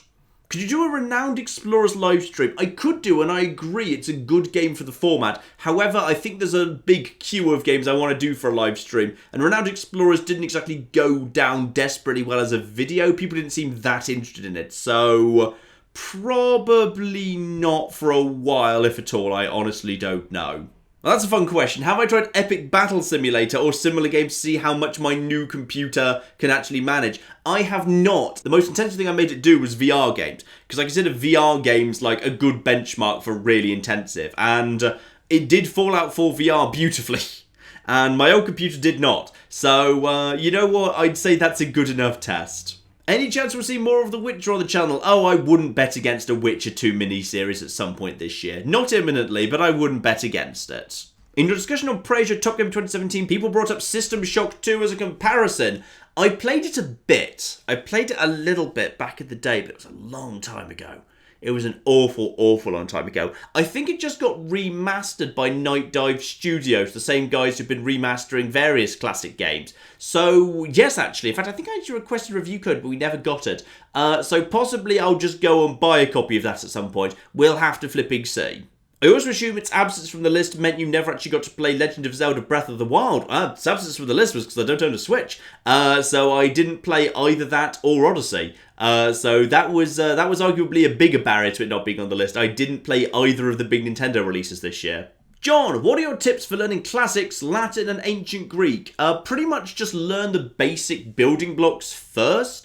Like, I see lots of people, I think a couple of my nieces and nephews have actually been trying to learn basic Latin recently. And the mistake I see them making is they focus too much on the vocabulary, which is they try and learn how to translate individual words, and that's not what you should focus on. When you're trying to get the basics, you just need to get to grips with how it's all put together, because Latin is a real Lego language. It's incredibly regular for the most part. So if you can just learn how things properly conjugate, then at that point you can just put the building blocks together, and it's much easier to just slot in vocab after you've mastered that. So absolutely just get all your conjugation and whatever down first, focus on the building blocks of the language, and only then worry about the vocabulary. Are you planning to do another Patreon game day soon? Ooh, I did have an idea for that. No spoilers, because it's still being planned at the minute, but I do have something in mind, yes. What, in your opinion, is the most important year in British history and why? 1066, because it's the year that Britain officially became French, and thus all British history after that becomes completely null and void, because it's just kind of French history by extension. Do you see Fallout VR as something that will be fun to do a full playthrough of, or is it more of a novelty experience? I'm interested in VR and financially able to take the plunge. There are a lot of other things I could do with those funds. Ooh, that's a really difficult question. That's such a difficult question. It's absolutely, I would say, an experience rather than a full game. I don't think I could even see myself as a Fallout fan and as someone who I think is relatively very fond of Fallout 4. A lot of people seem a lot more negative on Fallout 4 and down on it next to me. I personally wouldn't even see myself doing a full playthrough in Fallout 4 VR. I think VR suits small little bursts of experience stuff, not long extended things, which I suppose, kind of going back to a question I answered earlier, is probably the bigger barrier to big, massive, sprawling RPGs in VR. I don't think necessarily, maybe they don't always suit the format. They're technically and mechanically possible. I'm just not sure they're what people, well, maybe they're what people want, but maybe it's not what people want when they actually, if you ask people what they want, they'd say a faster horse. If you have the money, it's a truly incredible experience, but I absolutely would warn you that in terms of the amount of money it takes to get set up with VR, especially Fallout 4 VR, because that takes a really powerful computer as well as the VR kit, you're going to get nowhere near as many hours of entertainment as you could do from taking that money and buying, literally hundreds or thousands of games on Steam during a Steam sale. So, arguably, you should probably do that first. But if you have the funds, it is truly an incredible and unique experience, yes. A reminder for me about Xenonauts, which has come up before. Note to Claire, though, keep this in, but also make a note. Could you just, scribble that on the long list? And actually, write to the people, see if you can get me a review code for that. That would be interesting. It looks kind of cool. I just looked at the Steam page. So yes, let's check out Xenonauts if we can. Will Stellaris make a return with the 2.0 Cherry update? Oh, yes. It's looking very exciting, Stellaris 2.0. I don't know if it'll necessarily return in a full series or anything. Maybe it'll return as a midweek mini-series. I think that sounds more fun and interesting. Something I've noticed with your series is you're very good at keeping parts the same length in time, with the exception of a few longer ones. How do you manage to do this? Pure accident and instinct. I do have a little clock next to me when I record, and I try and basically say, if it gets to, say, over 2 hours, I stop recording because 2 hours is too long for a single part, although obviously loads of stuff gets cut out in editing. Up to 2 hours for a single video that might go on to be 45 minutes is plenty. I think the Battlefront 2, the second, the good one, Battlefront 2, the good one, that came out on Friday, that was 2.5 hours footage, edited down to about 40 odd, if I recall correctly. So that's sometimes the ratios we're talking about there. So it's just kind of instinct, really. There's no particular strategy to it. It's just I've just gotten to the instinct after doing this for years that I figure out roughly how long I need to record in order to get a decent but not too long or too short length video. Simple one, how are you? Still ill? Haven't improved in the last 40 minutes or so. I seem to recall something about a possible XCOM playthrough in the new year. Watch this space. Just watch this space. I think you'll be satisfied. John, did you bring Benno back as a joke, or is it actually a good method? Oh, it's a good method. He'll be back for good.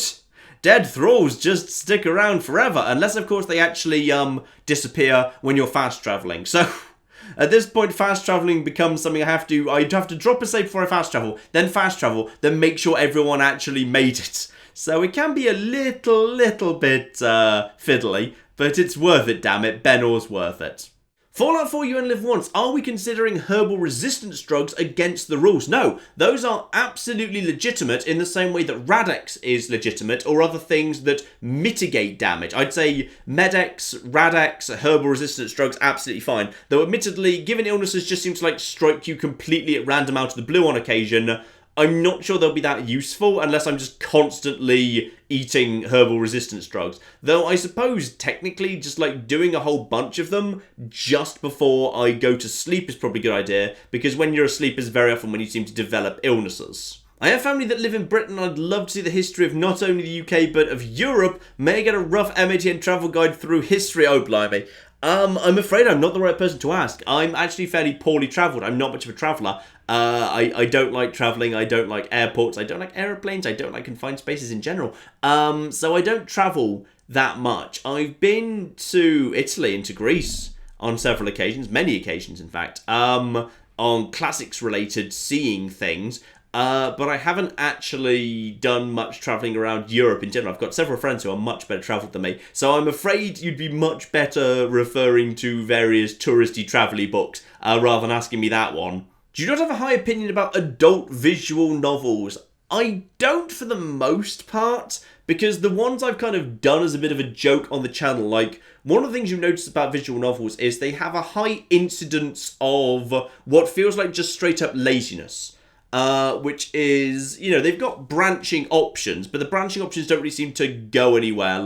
If you ever get a branching option, the plot just kind of immediately converges straight away. Choices don't really have consequences. There's a high incidence of spelling errors and bad grammar, and it's not like these are, well, okay, fine. It would be wrong for me to say, they're so easy to put together a visual novel. I'm sure there's still a level of skill and whatever involved in it, but next to putting together most other forms of games, putting together a visual novel is relatively simple. It is mostly static artwork and text, and there are various engines and tools you can use to make graphic novels pretty easily. So, simply spell checking your work and having a proofreader, who is a native reader of the given language, go through it to make sure it reads properly, strikes me as the absolute bare minimum you should do. And yet, when I've done some kind of jokey adult visual novels, they're just, they're poor. They're poor in that regard. They've been QA'd badly, and it reflects badly on the game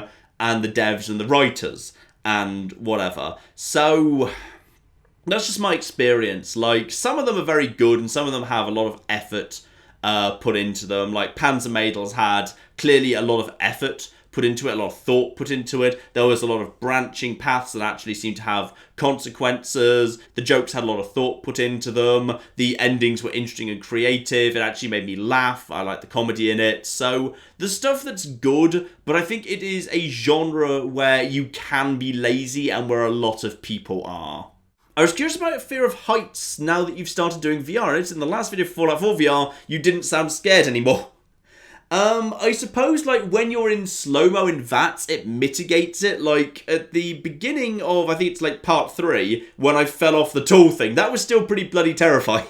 But when you're in slow-mo VATS mode, I think it's much less scary because you have a sensation of not falling, but instead just, like, floating downwards because you're falling so slowly, which I think is why I wasn't scared so much. But VR heights are still very scary.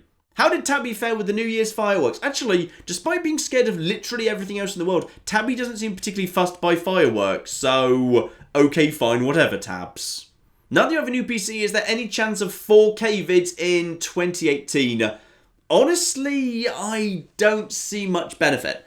Well, not a huge amount anyway. The thing is, like, most people, the vast majority of people, would not have the ability to actually benefit from 4K because most people's monitors or screens, and loads of people watch on tablets and phones and whatever, and on consoles being projected onto TVs, would not be able to have any appreciable difference between 1080p and 4K. The one thing I do want to do is I want to migrate like all the series over to 60 FPS. Like up to now, I've only really had 60 where I think it's necessary, and there's been some series where 60 might be a nice to have, but I don't think it really adds anything, so I didn't bother. So you may have noticed, for example, that Medieval 2 Total War recently started becoming 60 FPS. That's because I can render so much faster with the new PC and the new workflow, there wasn't much reason not to. So I'll probably migrate everything over to 60 FPS first. I don't foresee any reason why I'd bother with 4K. I mean, even I don't play games at 4K. Like, the biggest monitor I've got is a 1440. So I will often play games at 1440 and then just basically capture them at 1080 and then render them at 1080 as well. So I think it's more likely to be 1080 60 across the board rather than anything 4K. When you did Desert Bus with Dan, did you get paid? No. No. In collabs, no money ever changes hands for the most part. Like, it's mutually beneficial to both parties to do collaborations. Because both parties will kind of, the audiences will cross-pollinate a bit. Plus, like, I actually like hanging out with Dan and Matt. Like, I know it was a really long thing to do, but it was nice to hang out with Dan and Matt. Like, I consider them friends, and it's nice to just hang out with them for the day. So it was a fun thing to do. So no, nobody got paid for that. Any news on the Panzermädel sequel? I'm not sure about that, to be honest. Like, Panzermädels was really fun. I really enjoyed it. I don't think the Korean thing was as good. I don't think it was as well written. I don't think it was as funny. I don't think it was as interesting. Like, when I made the videos, I cut out so much of that game because I didn't find it particularly interesting. So I'm kind of slightly suspicious that Panzermädels may have been kind of lightning in a bottle for those guys, and I'm not sure the dev team's going to make something as good again in future. I'll keep half an eye on it, but I'm not hopeful for what's actually coming up next out of those guys at all. Would you consider doing a private army playthrough of Fallout 4 where you use mods to allow any number of companions, collect them all, and then never tell them to leave or wait? Sounds fun for maybe like a one-off in some capacity. Maybe when I do like a playing with mods video in some capacity. I don't think it's got enough legs to be like a full series, to be honest. But it might make a fun one-off, I agree. Will you play Columni when it comes out in 2018? You showed the demo. Ah, yes, of course, the demo was quite fun. I'll have to say, like, it's very hard to tell whether a game's going to be good just from the demo. The demo for Columni was very fun, so that'll be a maybe, yes. I just want to know what the filming / planning for VR Desert Bus was like. How much of your guys' banter is planned beforehand? Planned banter. Blimey, none of it. Did we discuss anything beforehand? No, I literally just, like, put on the headset. Dan said he was going to be driving. We checked our audio equipment was working and everything was recording correctly. After that, no, I don't remember any of it being planned. That's just us bantering off each other for 8 hours.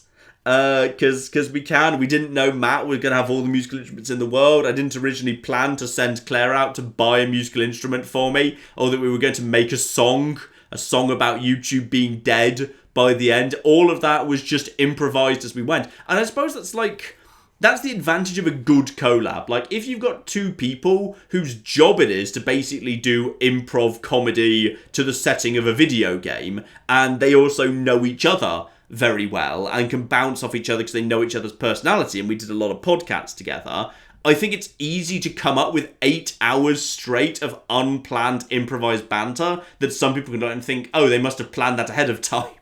Which I will take as a compliment. Thank you very much indeed. Do you record many parts over one long session or rotate recording sessions in a similar way to how they're released each week? It's much easier because I record different series on different computers in different positions and whatnot to do them in groups. So generally I record, like, if it's a series, I'll record like 2 or 3 parts as a block. If it's Fallout 4 Frost, less, because I like actually having feedback from the audience, because it's useful. I can get really useful advice. So as a result, like Fallout 4 Frost, I tend not to record more than 2 parts together tops. So I can actually like get proper feedback. Very often I just record Fallout 4 Frost 1 part at a time. So I can put that out, get the feedback, and reflect on that next time. But that's kind of 2 tops. Other than that, with things like Skyrim and Medieval 2, it's more often in groups of 3. How good is VR right now? Is it worth buying? As I say, it's very much about...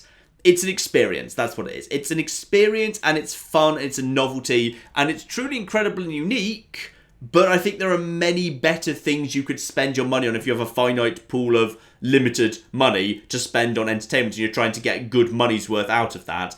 I would say there are many better things you could buy in a Steam sale than VR. But if you're flush and if you fancy a truly unique special experience, VR is incredible, yes.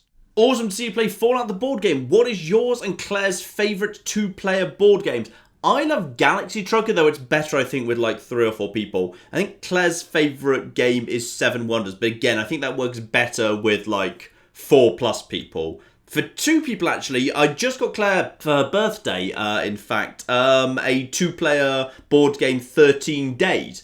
So we'd have a game we could play that was just for us, because it's for 2 people. Though actually, the recommendation on Board Game Geek for Fallout, the board game, did specifically say that it was optimal with 2 players, which is kind of cool. So, yeah, apparently, we played it the way it's supposed to be played, according to most people. Do you control the autoplay and up next videos on your YouTube channel? No, that's all done by YouTube algorithm, so sometimes it makes some very odd decisions. What are your thoughts on playing Dragon Age Origins? Oh, this again. I imagine it will be a midweek miniseries in 2018, but I don't know exactly when. Have you ever read any video game related books? If so, which ones? For the most part, I don't actually. I tend to find them, like, in the times I've dipped into it in the past, I found them a bit disappointing. So I just kind of read more just traditional, normal, non-video gamey books, to be honest. Like, you know, when you spend, like, all day recording or editing or working with video games, like, at the end of the day, I kind of want to break from video games. So I read non-video gamey stuff. It kind of works best for me that way. Which video from 2017 were you most surprised by the success of? Which were you most disappointed at the lack thereof?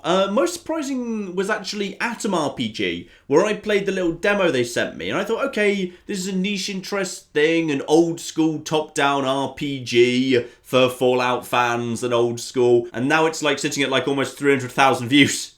So there we are. That was a thing that happened. Totally unexpected there, but okay, lovely. Ah, marvellous. And which were you most disappointed? I wouldn't say disappointed. I thought that the Overwatch videos would do better than they did.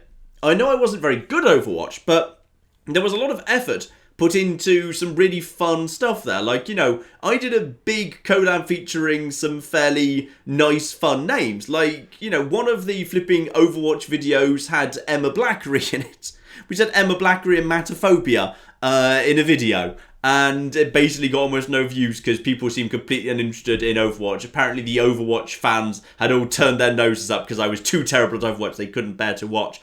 So I thought that was a shame. Because I also thought the actual video of the actual competition we entered was quite good fun. I thought that was actually quite fun because it was kind of deliberately cut to misrepresent how well / poorly we actually did, and I thought there were some fun jokes in there. I thought it was scored quite nicely, but no one really watched those videos, which I wouldn't say I'm disappointed by. I kind of half expected it, given, you know, like, shooters is not really my thing, but I think it was still a shame, because I thought they'd do better than they did. What's your goal in Fallout 4 Frost? Well, originally it was just going to be like a 6-part mini-series where I made it back to Sanctuary Hills, but now I'm kind of curious what the main plot is, so now I'm not sure how long it's going to be. Another one on Fallout Frost. Fallout Frost is so artificially difficult, ridiculous amounts of water and food you have to consume, etc., that I don't enjoy playing it. Do you actually enjoy it? Interesting question. I do actually enjoy it. I like a Fallout experience that's tense and that I don't know and that's very hardcore. I like the scarcity. I like the headshot thing. That's all fun. What I don't like is when, for me, it feels like it doesn't make sense and it's unfair. Like, you will break into a gang's hideout and murder 10 people, and, what they're sitting on is nothing. They're sitting on nothing at all. There's no food in there. There's no water. Well, how are you living then? You can't tell me this is a hardcore survival simulator where I have to eat huge amounts of food and water and then no one else has to play by those rules. If you're going to impose strict rules, then it better actually make sense in the universe. If you're saying that people need to eat and drink because this is a hardcore survival thing, then if I, go into a farm and murder the farmers who are living there permanently, I expect to find a source of food and water to some degree. But that just doesn't seem to exist, which bugs me a little bit, that sometimes the risk and reward have no relationship to each other. That bothers me. It bothers me that it doesn't really seem to have its own message or plot, that many people do. They've just seen something cool in different games. They're so wedded to cool things they saw in New Vegas, they'll just slap it on the walls. So you'll see references to New Vegas all over Fallout 4 Frost, and that's great. I think we all agree Fallout New Vegas was a great game, but if you're going to come up with your own complete transformation mod, maybe come up with your own plot, your own ideas, and whatever. I think the new notes aren't desperately well written. And I think while, part of the point is you need to go around and survive and stumble across the plot, I think it could do a lot more to direct you a bit better. There's a lot of things that bug me about it, but I'm still having on balance a fun time with it. Any chance you can put the articles from the old site that you mentioned in the older videos back online, say unreliable narrators in video games? Ah, good point. We got rid of those when we redid the site. Yes, Claire. Do you even still have those? Me and Claire will discuss this. We'll see if we even still have them, and if we can find them, we'll actually put them back up on the new site in the Things John Writes section, or whatever that's called exactly. Since Censorship Hedgehog seems to fix monetization, it doesn't. It just stops videos being literally taken down. The house party video absolutely was immediately flagged as not advertiser appropriate. Then weirdly that flag was taken away even though I didn't actually appeal it and I didn't request a manual review. The video then just became flagged as actually normal. But then when I filter my videos to filter to just the limited or no ads videos, it still shows up even though it now has the symbol of being a normal video. So I don't know what's going on. But no, Censorship Hedgehog did not magically fix monetization. It simply prevented the video from being deleted for breaking YouTube's T's and C's. Have you seen the new faction mod for Fallout 4 that's more the bad guys? Sorry, I don't have a link. Sorry, I'm not sure exactly what you're referring to there. I will at some point be going through mods for Fallout 4 and doing a little mod showcase in some capacity. I will probably try and find the one you're referring to if I can find it. It might be included there. Hi John, which setting would you like in the next historical Total War game? Actually, you know what, I'm pretty happy with what they are doing, which is the next one, albeit as part of the Saga series, is Britannia, Throne to Britannia, in I think it's the 9th century, which I think is a really good pick. I think that's going to be a really fun one, with lots of Vikings and Angles and all of that business. That all seems fun. I'm happy with that. Let's go with that. Please finish the joke. A necromancer, a zombie, a dog, a demon from hell, and a house girl walk into a bar. There's no joke. Alright, Benor's not a joke. Benor is love, Benor is life. John, how much do you know about Greek mythology? Hopefully quite a lot. It's what my degree is mostly in. I attended a trivia night at my local bar and lost the tiebreaker question, Greek goddess of beauty. Presumably you mean Aphrodite. Unfortunately, knowing nothing about mythology, do you ever go to trivia nights or are they even a thing? This is actually the one thing my degree is actually useful for. When you're watching University Challenge or you go into a pub quiz, classics questions do seem to show up there on occasion. So it can be useful in that regard. Also, I met a bartender from England. He said he hated when people asked him if he was from Europe. Is that an insult or something? I don't know. Possibly if you are very, very, virulently anti-Europe, it might be. Personally, I wouldn't see how that's an insult. Did you ever watch Star Trek The Next Generation? I would never consider myself like a hardcore Star Trek viewer, so there's definitely bits I haven't seen. I've seen some of it, and I always like Picard himself. I always felt Picard was the best captain, absolute best captain. So I haven't seen like all of it. I've seen it in a random order. I've always enjoyed it though. I think Next Generation's always been one I've enjoyed more than any other Star Trek I just happen to have seen little bits of. I watched a bit of the new one, but I wasn't thrilled, to be honest. I didn't really enjoy that. What kind of playthrough would you do on Pokemon if Nintendo was going to stop being really strict with their properties? Ooh, I've always wanted to do a proper You Only Live Once, but with Pokemon. So, like, you're not allowed to heal Pokemon in any way. So, like, if a Pokemon starts getting weak, you need to find a way to actually catch a new one. So your Pokemon are constantly fainting, and when they faint, you actually have to release them, but the new ones aren't allowed to replace them, so you need to find ways to, defeat gym leaders and whatever, or work around them. I've always wanted to do some form of absolute You Only Live Once, and then see how far I could get in each game. Like, am I able to get, like, up to, say, like, 2 badges in one of the games, and then how far can I get in the next one and the next one, and, like, do it for all of the games, see how far I can get in total. I always thought that sounded really fun. So if Nintendo ever stopped being dicks, I really want to do that. Hey John, how does it feel when you're making videos for a much smaller community? What's noticeably different now about making videos for 300,000? Honestly, nothing. I do it in much the same way, and I approach it the same way, which is probably, I think, like, what I would consider one of my secrets. Like, if I thought, okay, now my community is a decent size, so I'll now change everything, then it wouldn't work anymore, because all the people that I'd actually managed to attract so far would wander off and be bored. Like, it's worked so far, so I generally kind of keep it the same. So it does pretty much feel exactly the same way. I was curious whether there are any plans to finish the Mass Effect Andromeda playthrough. Yes, I keep forgetting, and then I'm busy, and then it's December. I do want to. Like, it's Mass Effect Andromeda I'm so divided on. Like, someone asked, I think it actually comes down later in this, actually. Someone asked, like, why wasn't it in the top 10? Why wasn't it in the top 10 of the year, or didn't get a special mention? I think it is a pretty good game. I think the core mechanics, the gameplay, the combat is good. I think it drags on with its quests way too long. There's way too many just boring, uninteresting, go to place X, pick up a thing, return to place Y, and hand over the thing. Congratulations, have some XP, bleep bloop, oil for everyone. It does that way too much. I don't like the fact that, like, the freedom that it, like, appeared that it would have by saying, oh yeah, this is big and open world and you can drive around. Well, that's great, but, like, it did all sorts of things like, you have now reached the point in the quest where you cannot proceed any further. Come back after you have made progress in a different quest and you will be able to do more. Like, the whole thing feels like it's full of artificial barriers. And unlike Mass Effect 1, where if you went around, like, planets, you'd find new stuff and you'd start new quests, in Mass Effect Andromeda, I felt like you never got anything for driving around planets. All you got was more busy work. In Mass Effect 1, you can find whole new plots and new characters and, like, find something and take it back to Citadel and get the story of what it meant. Whereas in Mass Effect Andromeda, if you drive around, you just say, okay, you have found a rock, now find 15 more rocks. Congratulations, you have now found all 16 rocks. As a result, here are some rocks. Rocks. Huzzah for rocks. Rocks, rocks, rocks. Error, out of rocks. That was what Mass Effect Andromeda was to me. Like, I think when it actually does the core stuff, when it does the core game, I think it's good.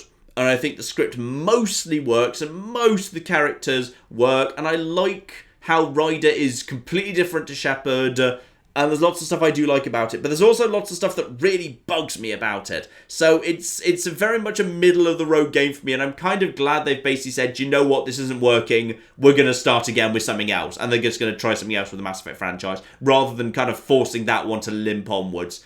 I just don't think they quite got it right, so I will actually try and finish it at some point, I just don't know exactly when. What locations would you like to see in the next series of Hitman? What I'd like to see is actually something a bit smaller. Like, in the new one, they seem to have really gone for big. Yeah, like, one of the best levels they ever made for Hitman was in Hitman Blood Money, A New Life, where it was quite a small, intimate level, a small cul-de-sac, with, like, a few big houses and the swimming pool at the back. That was one of the best ones. Like, you don't need to go big, and the reason why they had to go big in the most recent Hitman was because, like, they were selling each level as an episode, so it needed to be massive enough to have loads of different opportunities and loads of stuff in it, so they couldn't really afford to do smaller, more intimate levels. So I'd like to see a return to, like, a handful of the smaller, more intimate levels of Hitman Blood Money, ideally. That's really what I want to see. Would you consider playing H3 VR, which I assume is, what is it, handguns, hot dogs, and hand grenades, or whatever it is? Yes, at some point. But the problem is I've seen Dan play, and I think he's made pretty much the perfect video for that, so I won't be able to top that. So we'll have to flipping see. Will 2018 see the making of Fallout New Vegas Kill Everything HD? If I decide to go for the dystopia I mentioned above, where I try and get as many views as possible, yes. I don't know. Like, when I was deciding which Fallout series to do next, and I settled on Fallout New Vegas Survival, I tried to actually make a kind of a pilot for the first part of Fallout New Vegas Kill Everything HD. And I didn't like it. I didn't think it worked. Like, and I'm not going to make a series that I know would get a ton of views and people would probably be satisfied enough with if I don't think it's quality. Like, I cannot bear to put out something that's not really good quality. And I didn't like it. Like, if it ever does happen, it's going to require a lot more work and thought to get right. Because I wasn't happy with how it was. Like, I don't know. I don't know whether it'll happen. Like, I look back and I cringe at the original Fallout New Vegas Kill Everything now. But, like, you know, it's one of the first series I ever made. Like, probably the third series I made full stop or something. So, a lot of it's very... It doesn't sound quite right now. It looks scruffy. It sounds scruffy. The editing's scruffy. The whole thing's scruffy. But a lot of people still seem to love it. And I know I could go back and I could make something better, but could I make something that was sufficiently better that actually makes it worth remaking? And that I don't know if I actually think the answer to that is yes. So, we'll have to see. I don't necessarily think so. I don't know whether I think I'm ever going to be able to make something I'm happy with that's like that. Do you like the Beatles? You know, I've never actually been a massive fan. I've never been a massive fan. Like, my parents played it a lot when I was a kid. They always played it at, like, parties and stuff. I was never a huge fan of the Beatles, and I'm not to this day. And I don't think Claire is either, to be honest. So we're not really a Beatles household. No question this time, just a Fallout saves reminder. You're right, I have been bad at that. Okay, leave me a comment, like, somewhere reminding me exactly what you want. Because I know there's the bacon saves, but you also want the Bear Grylls save. Like, give me a full list of the Fallout-related saves you want, and I'll try and find a way to, like, dig them out for you, yes. What's your backup plan if Patreon does something stupid again that severely hurts your income? We started already speaking to the alternatives. Like, there's a company in Germany that's something very similar called Steady HQ. Kickstarter is basically about to launch its clone of Patreon. They want to get in on this space. That's called Drip. That's currently very small, but they're planning to open up a little bit early in 2018 sometime. I don't know exactly when. So there's two fairly big things right there. I think Drip especially could be one to watch. And I'm glad that Patreon's going to have a bit more competition, because it will stop them doing stupid things if there's a really easy option that everyone can just jump ship to. So I'm kind of hoping that that will just keep Patreon steady. But yeah, there are absolutely other companies that do the same thing, so I'll be keeping an eye on them too. John, what's your rule on searching things up online during serious playthroughs like you only live once? My main rule is, like, I'm not allowed to, like, while I'm literally doing something, like, you know, drop a save or, like, you know, between episodes, like, use a copy of the save file to actually explore around or whatever. Like, once I've started a playthrough, like, the rule I tend to try and hold myself to is it's okay to look things up in the Fallout wiki, because generally things aren't documented well enough that it's actually helpful. Like, you know, you will not find a resource in the world that says, okay, in this particular building, here is a map, and here is a picture of where all the enemies are going to be, and all of their patrol routes are now marked for you. Like, you won't find that, so I don't think any of that's that helpful. For the most part, I like to do all my research ahead of time when I'm doing a proper challenge run, so I don't really have a problem with looking stuff up in the wiki while I'm actually going around, like, between episodes, but I don't like doing practice runs with, like, alternative save files at the same time. That feels a bit scummy to me. You said that you and Claire play board games in your downtime. Do you play any card games? Yu-Gi-Oh! To poker to Go Fish? Honestly, not so much. We're much more into board games than card games. I was re-listening to the podcasts, and one of them you mentioned you thought you could complete Eden Prime and Mass Effect 1 while blindfolded. Do you have any plans to actually make that video at any point? Yes, actually. I was recently thinking about this, and I do indeed have a plan for a one-off video. It's not quite that. It's a bit different to that, but I have something in mind, yes. John, please consider playing Overlord when you feel the need to be evil, John. It has come up many times before. It is on a long list. I'm not expecting it anytime soon, but it absolutely could happen, yes. Do you have any plans to try and get a collab on your channel with Nerdcubed and Matt? Never say never. Something, hint, hint, hint. Will there be a Beast Battle Simulator World Cup Finals 2018? I would love to do something else with Beast Battle Simulator. I might actually wait for there to be a World Cup. Hang on, where is the next World Cup? Hang on, when are the World Cups? Oh, there is a World Cup this year. Great! Yes, actually, that's a really good idea. I might well actually do some form of World Cup time video where I try and basically, pull the psychic octopus my way to the results by actually looking up the local animals that live in each territory and actually playing through the games as a result. Yes, that would just be perfect. I might well do that. Yes, that sounds fun. Do you guys like Indy Nidell? I need to look this person up on IMDb. They appear to be an author and voice actor. Unfortunately, I'm unfamiliar with any of their work, I'm afraid, so I cannot really comment on it. If Brexit goes horribly wrong, where would you like to live that isn't London or your original hometown? If Brexit goes too horribly wrong, we're naffing out of England. Ooh, hopefully Scotland goes independent, then we can potentially just go and live there. That'd be fine. Or I've got family back in Canada in the day. Canada's fine. Australia scares me because the spiders are too dangerous and lethal. But you know what? We'll figure it out. We'll have to see just how bad things would have got. I mean, I think things would have to get pretty bad after Brexit for us to literally abandon this country. But rule nothing out. We live in strange and terrifying times. And finally, considering how hard Fallout 4 You Only Live Once will be, would you consider playing with a mouse and keyboard for extra accuracy? No, because I'd have less fun doing it. And ultimately, this whole thing, I have to have fun doing it, otherwise there's no point for me. Like, if You Only Live Once becomes a grind for me, it needs to be something I'm comfortable with. Like, I'm going to do better if I'm comfortable with the controls and my fingers naturally go for the right button at the right point. If I suddenly have to switch over to mouse and keyboard when I've never used mouse and keyboard for Fallout 4 before, I'm not going to know any of the shortcuts and it's just going to go wrong. And I personally think it is not as good for a viewer experience because, optimally, you'd probably turn mouse sensitivity right up so you could always, flick around really quickly. But then, everything just skims around. When I record FPS games on PC, when I recorded, say, the good Battlefront 2, and it came out this last Friday, I looked back at that footage and just thought, okay, fine, the accuracy was better than if I'd used a controller, but,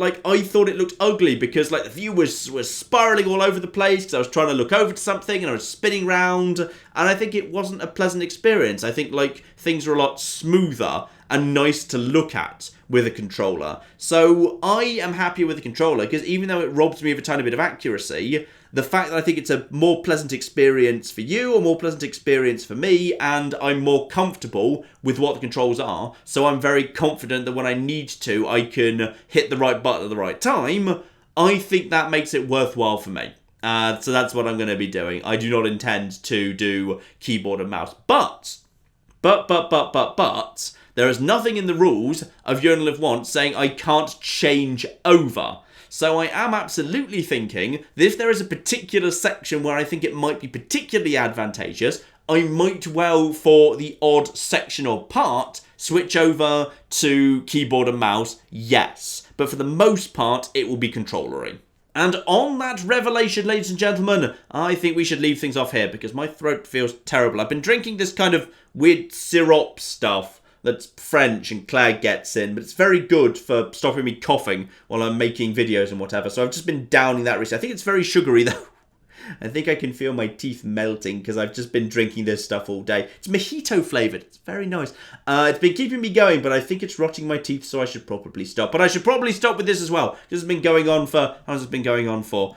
Quite a while. Quite a flipping while. This is, yes, quite a lot. Actually, this isn't the longest one, but it's still quite a long one. So, I will leave things off here, ladies and gentlemen. Hopefully, by next month, I will actually be a little bit better. Obviously, if you have follow-up questions, do leave them in comments below. I'll be keeping an eye on those, and I will get back to you on that. But in the meantime, I've been John. It's been many a true nerd, and this has been the December 2017 New Year That's Better Patroncast. Thank you all so very, very much for your ongoing support, and goodbye.